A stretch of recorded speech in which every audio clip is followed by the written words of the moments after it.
वो जो हमारे इनसे पहले जो कर गए हैं कर्म, जो हमें सुरक्षा देके गए हैं, धन देके गए हैं और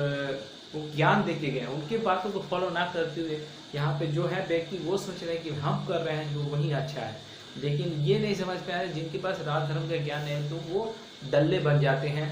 या धर्मी बन जाते हैं और वो झहरीलिया बन जाते हैं। और इन्हीं कारणों से झहरीलिया बनने के कारण कि हमारे समाज का संतुलन जो बिगाड़ देते हैं और सोचते हैं कि भ्रम फैला रहा हो और सब विकास ना हो और सब अधीन हो जाए, बिहार के लोग अधीन हो जाए, गरीब हो जाए और मेरे पक्ष में आए। तो मैं ये कहना चाहता हूँ कि हमारे आज की मैंने मान लीजिए नीतीश कुमार जी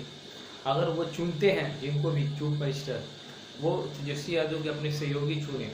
जब तक वो बीजेपी में थे तो वो उनका सहयोगी चुने तो वो लोग उस समय अभी तक मैंने हमको लगता है कि 15 साल की उम्र साथ में है, तो